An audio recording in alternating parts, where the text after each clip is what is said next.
Assalamualaikum warahmatullahi wabarakatuh.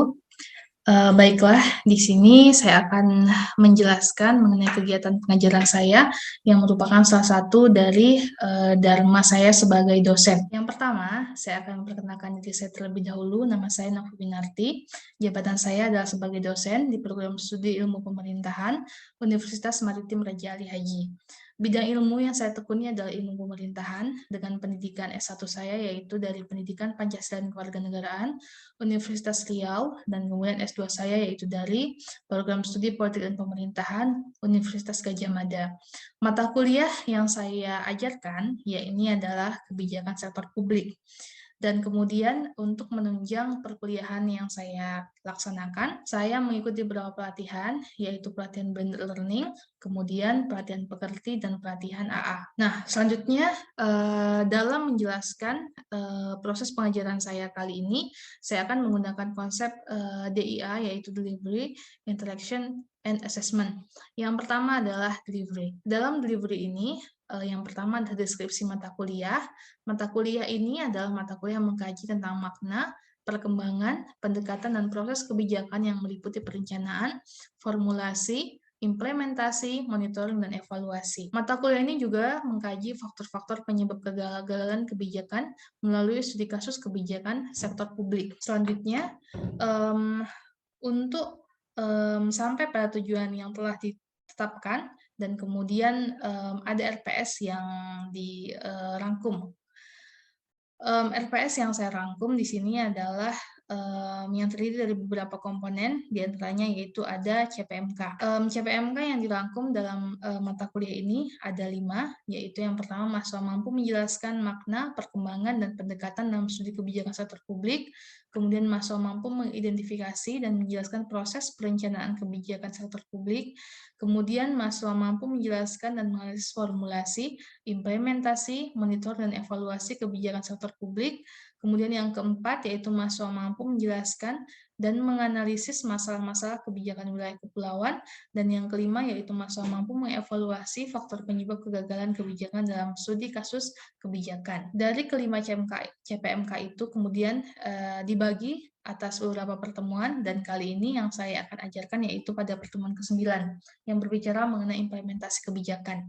Implementasi kebijakan yang kemudian nanti akan dibagi menjadi 2 submateri, itu memiliki tujuan yang ingin dicapai. Yang pertama adalah mahasiswa mampu menjelaskan konsep implementasi kebijakan. Yang kedua adalah diharapkan mahasiswa mampu mengidentifikasi model-model implementasi kebijakan. Kemudian yang ketiga yaitu mahasiswa mampu menganalisis proses implementasi berdasarkan aspek-aspek apa saja yang mempengaruhi implementasi kebijakan dan model yang digunakan dalam proses implementasi. Nah, materi yang akan disampaikan yaitu ada 1 mengenai implementasi kebijakan dengan dibagi atas 2 submateri. Yang pertama adalah mengenai konsep implementasi, yang kedua mengenai pemetaan model implementasi. Selanjutnya, untuk menunjang perkuliahan saya menyiapkan bahan ajar berupa modul, yaitu modul mata kuliah kebijakan sektor publik, dan kemudian yang kedua adalah buku referensi. Buku referensi ini adalah hasil penelitian saya yang bercerita mengenai suku laut dan kebijakan pendidikan. Bagian kebijakan yang diceritakan di dalam buku referensi ini merupakan implementasi kebijakan, sehingga memang sangat sesuai ketika buku ini dijadikan salah satu sumber dalam proses perkuliahan mengenai materi implementasi kebijakan. Selain buku referensi, mahasiswa juga bisa mencari jurnal, artikel, dan sumber yang berkaitan dengan mata kuliah yang diambil. Kemudian, pendekatan, model, dan metode. Pendekatan yang saya gunakan dalam perkuliahan saya adalah student-centered learning, dengan modelnya yaitu model problem-based learning. Dan metode atau cara yang digunakan untuk model ini, yaitu saya menggunakan metode tanya-jawab dan diskusi kelompok. Kemudian adalah interaction, sebagai bagian yang kedua dalam DIA. Interaction itu saya lakukan dengan beberapa tahap. Yang pertama adalah pendahuluan. Pendahuluan dalam perkuliahan dilakukan dengan yang pertama itu mengucapkan salam, kemudian menyapa dan memberikan motivasi kepada mahasiswa. Kemudian saya akan memeriksa kehadiran dan menyampaikan tujuan perkuliahan. Setelah itu adalah inti dari perkuliahan yaitu menyampaikan materi dan tugas. Karena yang digunakan pendekatan student-centered learning, sehingga prosesnya adalah yang pertama itu brainstorming. Dan kemudian dilakukan diskusi secara berkelompok, di mana sebelumnya saya akan bagi mahasiswa ke dalam beberapa kelompok, kemudian dilakukan breakout room, dan mahasiswa diskusi secara internal berdasarkan kasus yang telah dibagikan tadi. Setelah itu mahasiswa akan presentasi di depan kelas, sehingga memang interaksi terjadi dua arah antara dosen dengan mahasiswa dan antara mahasiswa dengan mahasiswa. Kemudian setelah itu adalah penutup. Penutup dilakukan dengan tanya jawab kesimpulan perkuliahan antara dosen dengan mahasiswa, sehingga memang terjadi feedback yang tidak yang tidak satu arah begitu. Dengan arti bahwa interaksi ini yang saya lakukan adalah interaksi dua arah antara dosen dengan mahasiswa. Selanjutnya adalah assessment atau penilaian. Assessment yang saya lakukan yaitu dengan memberikan tugas kelompok, kemudian cakupannya adalah penilaian kognitif, afektif, dan psikomotor. Dalam penilaian aspek kognitif, saya membuat melalui lembar penugasan, yaitu dengan memasukkan nama mata kuliahnya apa, SKS-nya berapa, kemudian tujuan tugas, yaitu mahasiswa mampu menganalisis suatu kasus tentang proses implementasi kebijakan yang dipetakan bagaimana model implementasi yang digunakan menjadi sebuah laporan. Dan tanggal penyerahannya adalah pada hari ini juga, yaitu pertemuan ke-9. Petunjuk tugasnya adalah yang pertama mahasiswa diminta untuk menonton video yang akan diputar, kemudian mahasiswa menganalisis proses implementasi berdasarkan aspek-aspek apa saja yang mempengaruhi implementasi kebijakan dan model yang digunakan dalam proses implementasi. Kemudian mahasiswa menulis hasil analisanya dalam sebuah laporan dan akan mempresentasikan di depan kelas. Kriteria penilaiannya adalah 45% dan 55%. 45% dari kemampuan mahasiswa menganalisis dan 55% dari konten laporannya. Deskripsinya adalah 45% itu ketika mahasiswa dapat menganalisis dengan sangat baik, atau baik, tidak baik, bahkan bisa jadi sangat tidak baik. Kemudian konten papernya dengan nilai maksimal 55, dengan deskripsinya sangat bagus, bagus, kurang bagus, tidak bagus, atau sangat tidak bagus. Selanjutnya adalah rubrik sikap penilaian. Dalam hal penilaian afektif, ini saya melihat bagaimana sikap mahasiswa dalam mengikuti perkuliahan, di mana saya melihat beberapa indikator. Yang pertama adalah bagaimana mahasiswa peduli terhadap masyarakat dan lingkungannya, kemudian bagaimana mahasiswa bekerja sama, kemudian bagaimana mahasiswa memiliki kepekaan sosial, kemudian bagaimana mahasiswa berkontribusi dalam peningkatan mutu kehidupan sosialnya. Setelah itu, rentang penilaian sikapnya terdiri dari 4 macam, yaitu interval nilainya 1-10 dengan kriteria sangat tidak baik, 1-25, tidak baik 25-50, baik 51-75, dan kriteria yang sangat baik yaitu 76 sampai dengan 100. Kemudian dalam hal psikomotor, ini juga ada rubrik penilaian psikomotor dengan aspek yang dinilai yaitu bagaimana mahasiswa bertanya, kemudian bagaimana mereka menjawab pertanyaan, kemudian bagaimana kesesuaian dengan topik kajian, kemudian bagaimana mahasiswa menggunakan cara dalam menyampaikan pendapat, kemudian mahasiswa tingkat antusiasme mengikuti pelajarannya juga akan dinilai. Begitu dengan nilai kuantitatif dan nilai kualitatif. Nilai kualitatifnya yaitu akan ada nilai yang memuaskan, baik, cukup, dan kurang cukup. Kemudian nilai kuantitatifnya adalah 4, 3, 2, dan 1. Selanjutnya yang terakhir adalah skala pengukuran hasil penilaian mahasiswa. Ini saya menggunakan model penilaian acuan kriteria yang telah ditentukan oleh universitas. Dengan rentang nilainya, yaitu nilai hurufnya ada A sampai dengan E, dan nilai angkanya dari 100 sampai dengan 0. Baiklah, saya rasa itu saja presentasi dari saya mengenai pengajaran yang akan saya lakukan. Kemudian setelah ini akan ada video micro teaching saya, yakni pertemuan ke-9 dalam mata kuliah kebijakan sektor publik, dan materinya yaitu adalah materi tentang implementasi kebijakan. Sekian paparan saya kali ini, saya ucapkan terima kasih. Assalamualaikum warahmatullahi wabarakatuh. Selamat pagi semuanya. Selamat pagi. Terima kasih sudah bergabung di kelas ini kembali ya. Ini adalah kelas kebijakan sektor publik, dan kali ini kita masuk dalam pertemuan ke-9. Itu kan? Pada pertemuan ke-9 ini kita akan membahas mengenai implementasi kebijakan ya, yaitu terdiri dari konsep implementasi dan kemudian adalah tentang model-model implementasi kebijakan begitu. Oke. Baiklah, berbicara mengenai implementasi kebijakan publik, saya rasa ini bukan hal yang asing bagi Anda, ya karena setiap hari kita sudah melihat ya bagaimana kebijakan itu dilaksanakan, begitu kan? Kemudian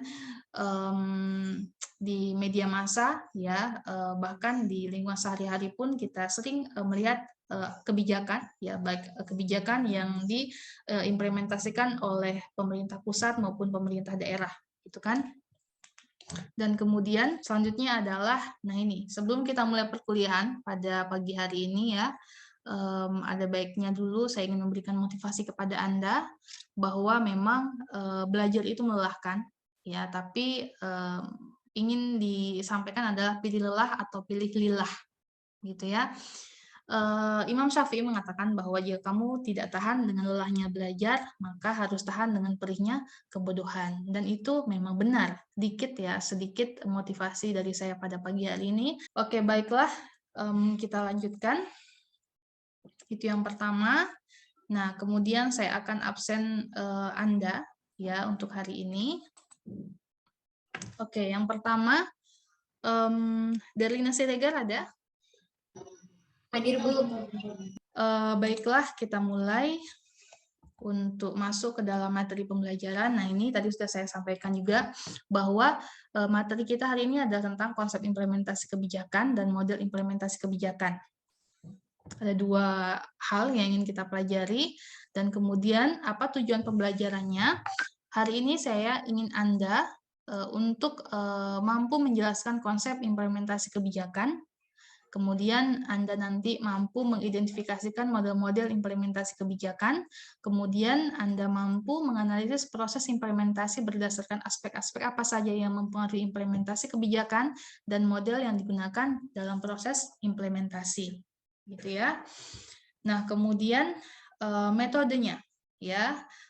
Metodenya yang saya gunakan dalam perkuliahan saya ini adalah dengan metode diskusi dan tanya jawab, yaitu modelnya model problem based learning, ya, sehingga nanti kita akan melihat sebuah kasus implementasi kebijakan, prosesnya bagaimana, begitu kan, dan kemudian pendekatan yang saya gunakan adalah student centered learning. Jadi saya ingin Anda untuk aktif, begitu ya, aktif menjawab, aktif bertanya, sehingga memang Anda memiliki kemampuan dapatnya dari Surya. Silakan Surya. Menurut saya implementasi itu pelaksanaan kebijakan, Bu. Pelaksanaan kebijakan. Bottom up, tapi sekarang saya tidak akan menceritakan apa itu model top down dan bottom up. Saya ingin Anda untuk melihat terlebih dahulu sebuah kasus, nanti Anda baru tentukan ya dari kasus itu apakah itu model yang top down atau bottom up, ya. Anda menganalisis proses implementasi berdasarkan aspek-aspek yang mempengaruhi yang tadi itu, kemudian model yang digunakan, ya, model apa, apakah model top down atau model bottom up, dan kemudian buatlah laporannya dan dipresentasikan.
Secara berkelompok diskusi, ya, saya akan bagi menjadi dua kelompok, ya, di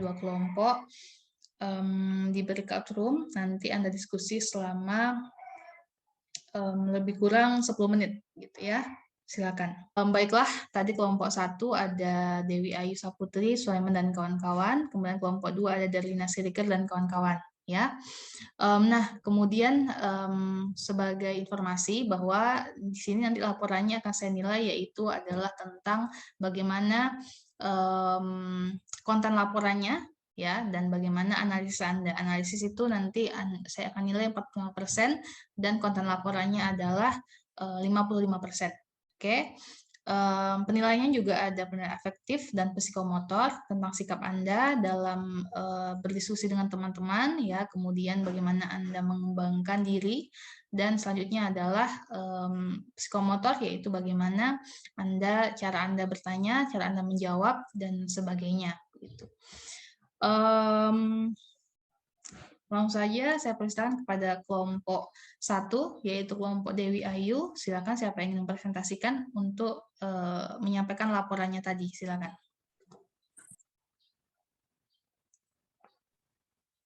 Terima kasih sebelumnya. Saya dari kelompok 1 yang terdiri dari saya sendiri, Dewi Saputri, ada Surya, ada Muhammad Sulaiman, dan Nur Matnita. Nah, adapun di sini tadi diskusi yang kami lakukan terkait video yang sudah dipaparkan, bahwasannya kan seperti yang kita ketahui, kita sedang berada di masa pandemi COVID-19.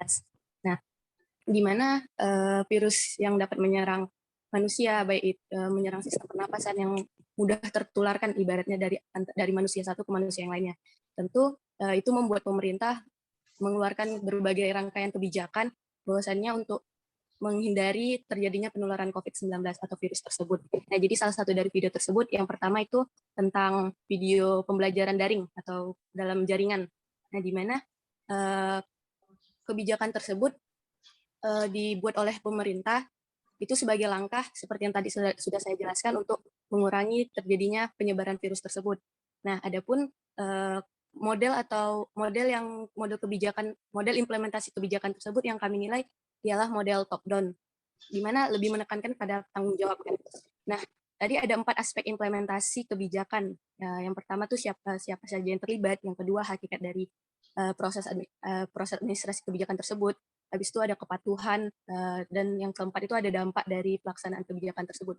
Nah, dari diskusi kelompok yang tadi kami sudah lakukan, bahwasannya kalau siapa yang terlibat, ya jelas yang terlibat dalam implementasi kebijakan ini yaitu dari pemerintah sendiri, yang mana membuat kebijakan tersebut.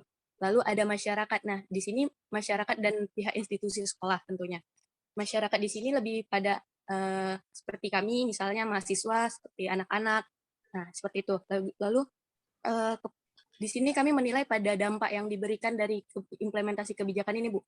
Kebijakan tersebut kalau dinilainya ada 2, di mana ada sisi positif dan negatifnya. Nah, mengapa demikian? Dari kelompok kami tadi setelah diskusi juga, dari sisi positifnya, nah, kebijakan tersebut ada, implementasinya dapat dikatakan efektif, namun tergantung pada suatu daerah nih, Bu. Tadi kan seperti yang di video tersebut, bahwasanya daerah tersebut, yaitu yang saya tangkap ada Desa Mariomo dan Dusun Ngapus, kalau nggak salah, itu di daerah Jombang, Jawa Timur. Nah, itu terkendala sama jaringan. Nggak perlu jauh-jauh juga di daerah Jombang atau Jawa Timur, di Kepri sendiri juga seperti itu, bahwasanya terkendala jaringan. Nah, jadi dampak dari implementasi tersebut, seperti yang tadi sudah dikatakan, ada dampak positif dan negatifnya. Di dampak positifnya, yaitu kita dapat melaksanakan pembelajaran walaupun secara daring. Yang kedua, kalau dampak negatifnya, yaitu terkendala pada jaringan. Mungkin rekan saya, Muhammad Sulaiman bisa menambahkan terkait kepatuhan pada implementasi kebijakan. Sulaiman. Oke, baik. Dari diskusi kami tadi terkait kepatuhan terhadap kebijakan, hal ini mungkin akan sedikit sulit untuk diimplementasikan terhadap beberapa daerah-daerah yang berada di pelosok, karena daerah tersebut terkendala. Beberapa kendalanya itu adalah masalah sarana belajar, yakni masih banyak siswa atau pelajar yang tidak memiliki gawai sebagai media untuk belajar daring, dan prasarana atau infrastruktur, yakni kurangnya akses sinyal gitu kan. Perlu adanya tindak lanjut sebelum melaksanakan kebijakan ini, seperti daerah tersebut harus siap untuk melaksanakan daring dan sudah ada akses internet seperti dengan cara membangun menara sinyal gitu kan. Tetapi untuk daerah pelosok mungkin agak sulit karena ya tadi karena keadaannya jauh dari pusat kan, sehingga pelaksanaan dari untuk mencegah penyebaran COVID. Jadi menurut pendapat saya tunggu keadaan benar-benar pulih kembali dan tidak ada peningkatan atau ditemukan kasus COVID, mungkin kebijakan ini akan berubah menjadi seperti kegiatan yang lama, yaitu belajar di sekolah atau belajar di kampus. Dan pendapat saya adalah kebijakannya mungkin akan tetap sama, tapi apa substansinya atau akan ada pembaharuan gitu. Seperti kita bisa membaca bahwa Satgas Covid pernah memperbarui beberapa kali mengenai protokol tentang pembelajaran dari rumah. Dan terakhir adalah yang saya baca dari Detikcom atau Kompas, beberapa daerah dengan level 1 itu sudah bisa melaksanakan pembelajaran di sekolah atau di kampus gitu ya, misalnya di level 1 gitu. Tapi ada pembatasannya, yaitu pembatasannya itu juga merupakan kebijakan. Pembatasannya itu adalah tidak boleh full atau hanya 50% dari kelas yang boleh masuk sekolah. Dan di tempat saya sendiri di Karimun sudah diberlakukan seperti itu. Adik saya sendiri sudah masuk belajar di sekolah, tapi dengan shift. Ada shift pagi dan ada shift siang. Mungkin saat ini hanya sampai sebatas itu. Kalau dan baik mungkin akan ada kebijakan-kebijakan yang baru ataupun pembaruan dari kebijakan. Menurut pendapat saya seperti itu. Terima kasih. Baik, terima kasih Sulaiman. Jadi dalam sebuah implementasi kebijakan ya, tadi seperti yang dikatakan oleh Sulaiman, memang bisa jadi kebijakan itu akan dilanjutkan, bisa jadi akan diganti ya, tergantung nanti bagaimana hasil evaluasi. Jadi setelah diimplementasi itu akan ada proses monitoring dan evaluasi, begitu kan?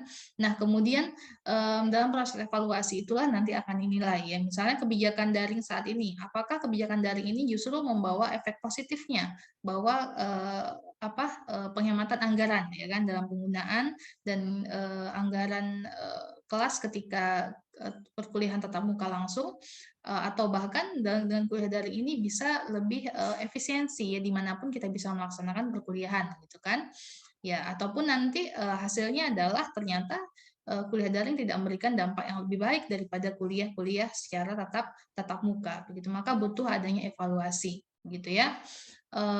Baiklah, seperti itu kira-kira ya perkuliahan kita pada hari ini, dan kemudian saya mintalah satu orang untuk menyimpulkan ya hasil kuliah kita pada hari ini. Silakan, siapa yang ingin memberikan kesimpulannya?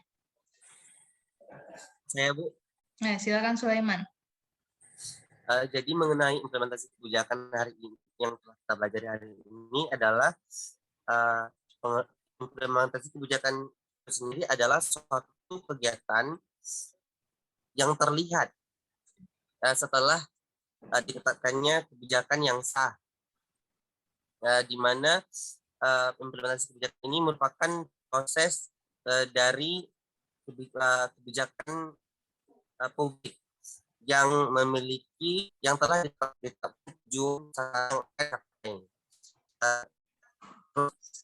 implementasi ini ada 4 aspek, yaitu siapa saja yang terlibat. Hakikat dari implementasi, kepatuhan terhadap kebijakan, dan dampak atau yang dirasakan terhadap kebijakan tersebut. Yang telah dibahas tadi adalah mengenai kebijakan belajar di rumah atau daring gitu kan, yang mana kebijakan tersebut bermodelkan top down. Tadi model ada 2, yaitu model bottom up dan top down. Top down itu adalah pemerintah atau dalam hal ini menteri membuat kebijakan untuk diterapkan oleh masyarakat, di mana masyarakat yang menjadi sasaran ini adalah pelajar, yaitu siswa dan mahasiswa. Sedangkan model bottom up sendiri adalah model yang dari bawah, di mana pemerintahan dan merasakan keadaan dari bawah, sehingga kebijakan tersebut dibuat berdasarkan apa yang dirasakan oleh implementer. Nah, terus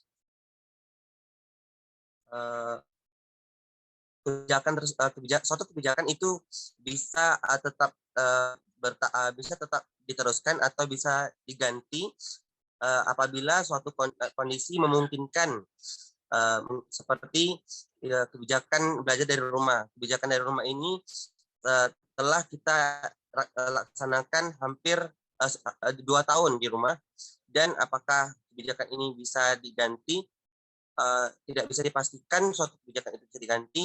Tetap kebijakan COVID ini, karena selagi virus COVID ini masih terus ada, mungkin kita tetap belajar di rumah. Namun pada pelaksanaannya atau poin-poin dari substansi kebijakan ini, saya telah membaca beberapa berita dan artikel bahwa Satgas COVID dan Menteri Nadiem melakukan pembaruan belajar, yaitu kita telah melaksanakan belajar secara shift, yaitu boleh ke sekolah dengan syarat kuota di kelas itu tidak boleh penuh atau hanya sebagian saja, seperti yang telah dilaksanakan oleh beberapa daerah pada level 1, yaitu seperti di Jakarta dan juga di Karimun, Tanjung Pinang, dan Batam. Itu sudah ada kegiatan di sekolah, namun tidak seperti umumnya, yaitu hanya sebagian saja. Menurut pendapat saya itu, Bu. Oke, baiklah. Terima kasih, Sulaiman. Ya, sangat lengkap ya berkaitan dengan kuliah kita pada hari ini. Jadi memang ada beberapa hal ya. Tadi sudah disebut oleh Sulaiman tentang apa itu implementasi, begitu kan? Yaitu proses melaksanakan kebijakan dengan segala aspeknya, dan kemudian ada model-model yang sudah dijelaskan juga tadi, yaitu ada model top down dan bottom up yang juga merupakan kriteria-kriteria yang mewarnai ya proses-proses implementasi kebijakan. Ya, dengan bottom up yang merupakan kebijakan yang bersifat elitis, dan top down yang kebijakan bersifat elitis, dan kemudian bottom up yang kebijakannya di mana melibatkan kelembagaan, begitu kan, yang melibatkan pada adanya aktor-aktor yang terlibat di dalam proses implementasi itu, sehingga kebijakan implementasi kebijakan bukan hanya kebijakan yang bersifatnya administratif tapi juga politis. Itu untuk yang bottom up. Nah, oke, saya rasa itu saja untuk hari ini. Terima kasih atas partisipasinya ya. Kita akan ketemu lagi di minggu yang akan datang dalam pertemuan ke-10 membahas mengenai implementasi kebijakan dengan sub materi yang berbeda. Ya, baik. Untuk hari ini cukup sekian. Alhamdulillahirobbilalamin. Saya tutup. Wabillahi taufiq wal hidayah. Wassalamualaikum warahmatullahi wabarakatuh dan selamat siang. Selamat siang, terima kasih. Assalamualaikum warahmatullahi wabarakatuh. Selamat siang, Bu. Terima kasih. Iya, sama-sama.